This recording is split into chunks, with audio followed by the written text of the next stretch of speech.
RCN. El doctor Jaime Granados es el abogado defensor de Santiago Uribe, quien ayer fue absuelto en primera instancia por el juez penal primero especializado de Antioquia. Gracias, doctor Granados, por estar con nosotros.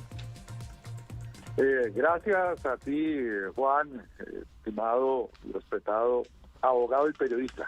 Muchas gracias, doctor Granados, por aceptar nuestra llamada. Pues entiendo que para la defensa es una decisión muy importante la que se obtiene con esta absolución en primera instancia.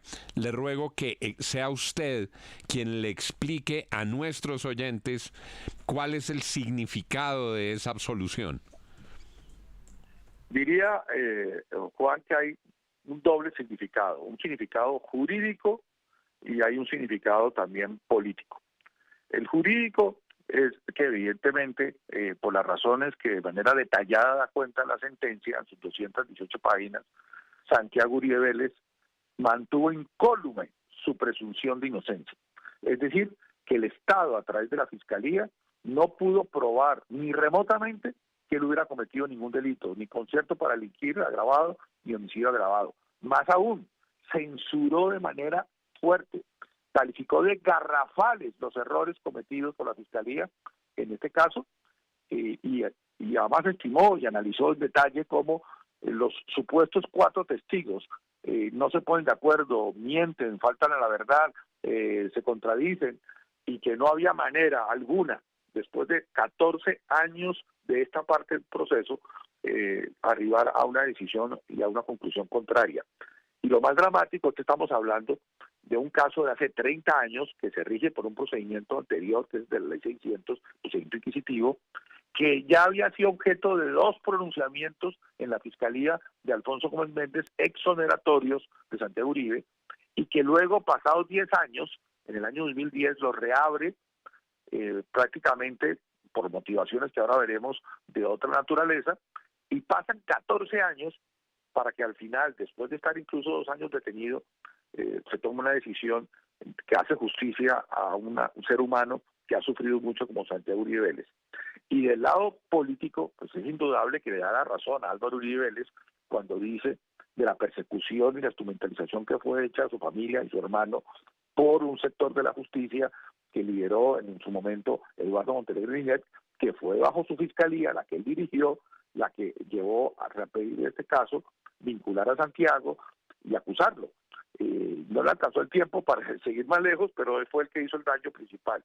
Y eso le da la razón a Álvaro Uribe Vélez, al señor expresidente, cuando él dice, mire, aquí se estaba instrumentalizando la justicia con fines políticos, atacaron a una persona inocente, mi hermano, y a mí me vinculan en el fondo por defenderlo a él, porque finalmente el caso que tenemos y que está en curso, Álvaro Uribe Vélez, que tenemos audiencia otra semana, es en buena medida es por esto, porque él estaba buscando cómo defender la honra de su hermano y la propia frente a estas acusaciones que ya se está viendo no tienen ningún fundamento. Doctor Granados, buenos días. ¿Qué esperan ustedes de la Fiscalía de Luz Adriana Camargo? ¿Que apele esta decisión o que no la apele y que se mantenga el fallo ya del tribunal? Darcy, es una muy buena pregunta porque se trata de una fiscalía, una fiscal general que es ajena a este caso, no intervenió nunca en este caso, a pesar de su muy importante experiencia, no tiene nada que ver con ese caso. El tiempo que tiene la Fiscalía para interponer el recurso es de 3 días a partir de hoy y de sustentarlo de 4 si decide hacerlo. Pero más allá de lo corto que sea el tiempo, hay un mensaje que también se deja, y es con qué fundamento frente a los graves errores cometidos por la Fiscalía va una Fiscalía distinta a defender lo malo que se hizo en el pasado. Esta es la oportunidad pues para, con total autonomía e independencia, actuar con objetividad. La Constitución establece y la ley que ese es el norte que debe seguir la Fiscalía, actuar con objetividad. Por supuesto será ella y su equipo con total discreción que lleguen a una conclusión. La defensa está preparada para que esto siga a una etapa subsiguiente de apelación, o por el contrario, ojalá que no, para evitarle más sufrimientos a un inocente como Santiago Uribe Vélez, pero lo que esperamos es eso, que se actúe con total objetividad. Doctor Granados, buen día. Comentábamos instantes antes de comenzar la conversación con usted sobre los efectos políticos que tiene esta decisión de la justicia y el manejo que se le ha dado en ese sentido. Mencionábamos solo un par de reacciones, la del presidente Petro y la de Timochenko, que hablaban de impunidad en este caso. ¿Cuál es el entorno político, el manejo político que usted dice tiene el caso de Santiago Uribe? ¿De qué manera se ha usado políticamente este caso contra los Uribe? Vayamos a su génesis, William. Pensemos en lo que ocurrió cuando este caso se inició. Vinculan a Santiago cuando justamente el gobernador era Santiago Uribe Vélez. Los hechos son antes de que él sea gobernador, año 94, pero la forma como a él lo vinculan mediante la justicia sin rostro de la época era siendo ya gobernador. Es exonerado cuando ya no es gobernador Álvaro Uribe Vélez por la fiscalía de Alfonso Gómez Méndez, era el fiscal general en primera y segunda instancia. ¿Qué pasa? ¿Cuándo reabren este caso? En el año 2010 se presenta Juan Carlos Meneses, que estaba refugiado en la Venezuela de Chávez, y lo llevan a Argentina para a reabrir este caso, cuando finalmente lo logran con Eduardo Montalegre, fiscal general. Y es muy importante notar que lo hace justamente cuando está ya culminando su proceso, sus 8 años como presidente Álvaro Uribe Vélez. Es en ese instante que escogen. ¿Para qué? Para una persona que salió con 94% de popularidad, empiece el calvario de defenderse a su familia, ya él mismo, de este tipo de acusaciones que primero lo hicieron por ese lado y luego por el lado de Iván Cepeda en el tema de Monsalve y Pablo Sierra, etcétera, etcétera. Posteriormente, veamos que a Santiago lo llevan durante 14 años en este proceso, y es lo que motiva que Álvaro Uribe Vélez tenga que defender la honra de su hermano y la suya y de su familia, y hace que el presidente Uribe, el senador, y ahora su simple ciudadano, pues tenga que distraerse de no estar haciendo su tarea en la vida pública colombiana, puesto que él decidió no retirarse, sino seguir como ciudadano defendiendo su gobierno y lo que debe ser el futuro, por estar dedicándole muchas horas a la defensa de su familia, del honor de su familia y de la verdad. Y evidentemente, pues esto generó pues lo que él está viviendo hoy, que es un proceso que ya sabemos lleva 6 años, Álvaro Uribe Vélez con él a cuestas. ¿Qué efectos adicionales encontramos? Ustedes lo han dicho. O sea, esto es algo increíble. En cualquier país serio del mundo no soportaría el más mínimo análisis. Que un criminal de lesa humanidad como los peores que ha existido, como es el señor Alias Timochenko, se atreva a decir una palabra de este caso, es el colmo del atrevimiento. Es decir, eso ofende la conciencia no solamente de cualquier colombiano, sino de la humanidad entera. Y el señor presidente, pues a él se le olvida que fue amnistiado, pero también se le olvida que el presidente puede tener las opiniones que quiera, que se le respetan, pero que como jefe de Estado tiene que respetar a los jueces que son autónomos e independientes. Y me parece que envía un mensaje equivocado frente a esa autonomía e independencia.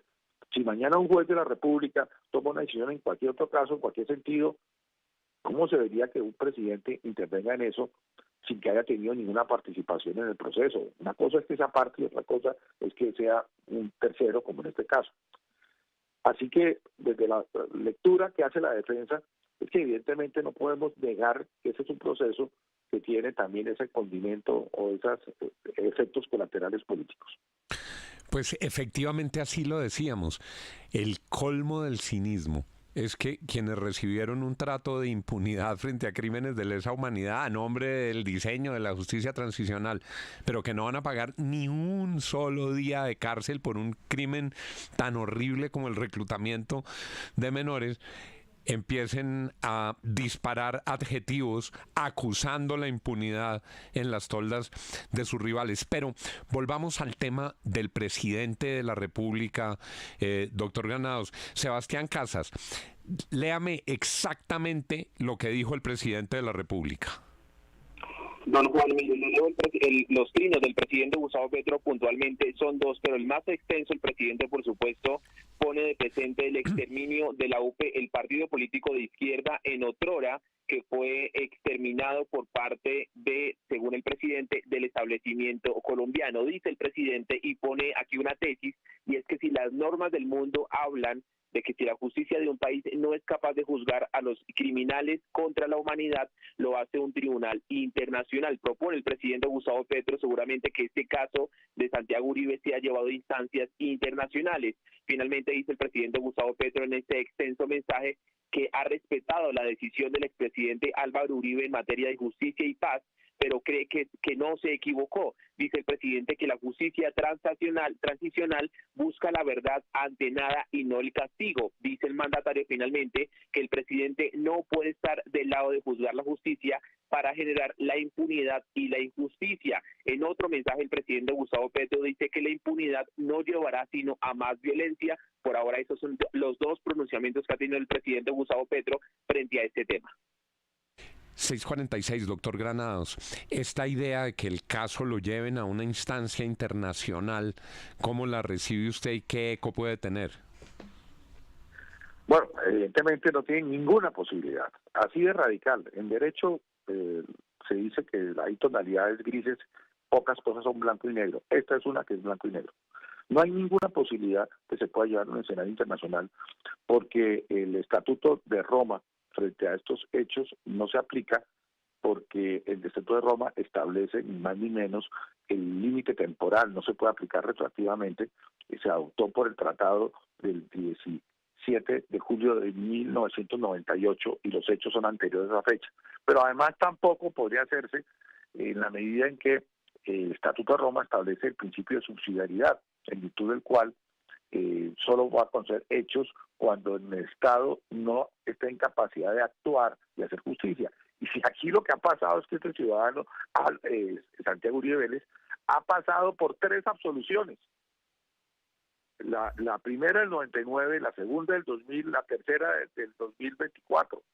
Es decir, ¿cuántos colombianos tienen que pasar por ese suplicio como el que él ha tenido? De hecho, en el panorama comparado, por ejemplo, si estuviésemos en Estados Unidos o en cualquier país que se rige bajo el sistema del common law, la absolución no tiene posibilidad de apelación. Una vez absuelto, quedó absuelto para siempre. Aquí lo que vemos es alguien absuelto 3 veces. No tiene ningún sentido hablar del tema internacional en este caso. Tendrá una finalidad para la tribuna, para el público, para los que quieran, pero jurídicamente ninguna. Ahora, hablar de impunidad de otro lado, pues es ir en contra del Poder Judicial, que después de un trabajo extenso, dedicado, de un proceso tan intenso como este, se comprobó de que en el caso de Santiago Uribe Vélez no hubo ninguna impunidad, que en el caso de Santiago Barrientos hay 2, del Camilo Barrientos hay 2 personas condenadas. Aquí no hay impunidad alguna. Lo que pasa es que declarar a una persona inocente jamás puede ser impunidad. Doctor Granados, quiero preguntarle por los testigos, porque este es un caso intrincado que no se entiende fácil, que seguramente los oyentes no comprenden cuál era la acusación puntual que había hecho la Fiscalía de Santiago Uribe, y uno leyendo la sentencia pues se da cuenta de la cantidad de cuestionamientos que hizo la Corte a los testigos porque no tenían credibilidad y por supuesto por los interrogatorios que usted les hizo. Aquí a Santiago Uribe lo estaban acusando de haber conformado un grupo de paramilitares en Yarumal, en su finca La Carolina, y de asesinar a esa persona que usted nombra, que es Camilo Barrientos, supuestamente, pues acusación que la Corte tumba. Pero el testigo más importante del caso era el mayor Juan Carlos Meneses, que llegó a la policía de Yarumal, dijo que Santiago Uribe le pagaba supuestamente para permitir algunos homicidios en la región con los 12 apóstoles, que él estaba directamente relacionado con la conformación de ese grupo, etcétera. ¿Por qué en esta sentencia se cae el testimonio de Juan Carlos Meneses? ¿Qué es lo que pasa con ese testimonio? Efectivamente, Juan Carlos Meneses es una persona, hay que entenderlo a él, que digamos ha tenido un largo historial criminal. Es una deshonra para la Policía Nacional haber tenido a un oficial como él.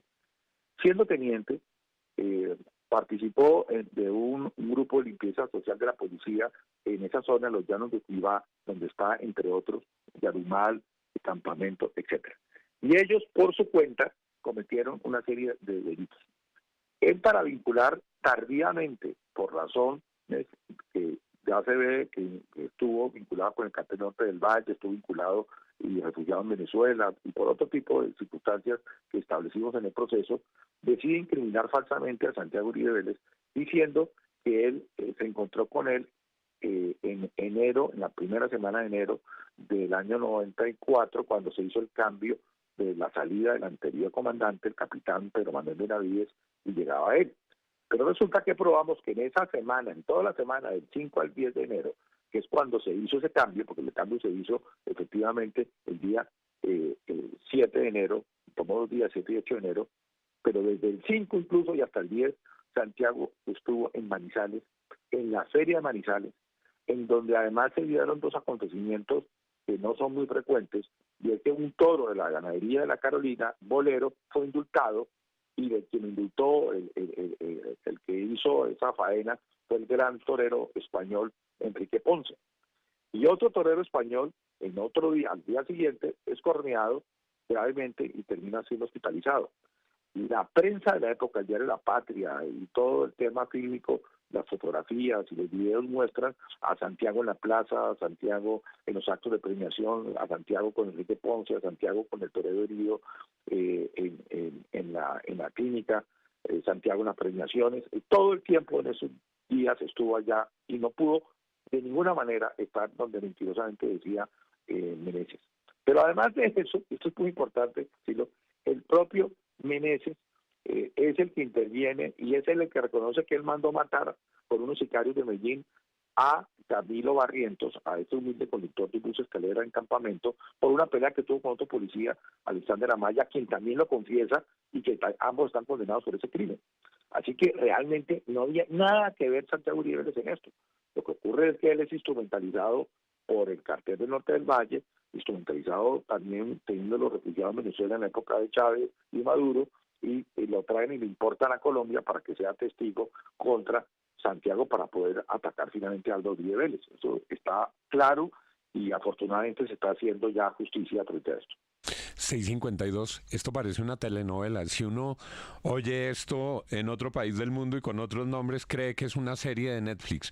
Un testigo falso, unos hechos que no concuerdan. Con un historial criminal, con condenas y previas, con ya condenas y con aceptación de responsabilidad. Que le terminan achacando a Santiago Uribe. Pero mire, es en común en todo este proceso, uno oye, y usted me dará la razón, doctor Granados, constantemente versiones de personas que dicen que trabajaron con Carlos Castaño, que trabajaron en las autodefensas, que estuvieron aquí y allá, y que vieron cómo le pagaban a tal persona, le daban fajos de billetes de 50,000 pesos, y en la defensa después le tiene que decir, miren, oigan, en 1990 no y tanto no había billetes de 50,000 pesos, que cogió en un celular. No, es que en esa época no había celulares y menos que tomaran fotos. Y vamos en el y así está, o sea, y lo increíble es la justicia tomando en serio estas versiones. Doctor Granados, si uno hiciera entonces con precisión el titular, recogiendo lo que usted nos ha dicho, no debería ser un juez de primera instancia absolvió a Santiago Uribe, sino por tercera vez Santiago Uribe es absuelto. Así es, tal cual, Juan, eso es así, por tercera vez Santiago Uribe, luego de ni más ni menos 25 años de su primera absolución. Porque sí. La primera absolución es el año 99. La segunda es en el 2000 y la tercera en el 2024. Esto es un caso único, créanme. En tantos años, 40 años que llevo en esto, jamás he visto algo parecido. 6:54 minutos. Aquí está el relato del abogado defensor de Santiago Uribe, que ha obtenido ayer su tercera absolución y que mantiene, por supuesto, los focos alrededor de su nombre. Pues muchas gracias, doctor Granados. Creo que aquí queda muy claro el asunto de Meneses, creo que queda muy claro el sentido de esa absolución y queda muy claro para los oyentes qué está pasando en ese proceso. Gracias, doctor Granados, y pues un muy importante logro profesional para usted y para su firma. Muchas gracias, Juan, y gracias a todos ustedes. Y bueno, la lucha continúa por la justicia. 6:55, me quedo con una frase de Jaime Granados. Después de procesos de investigación, de acusación, de controversia de las pruebas, que a alguien lo declaren inocente no es impunidad. En este caso ya hay culpables condenados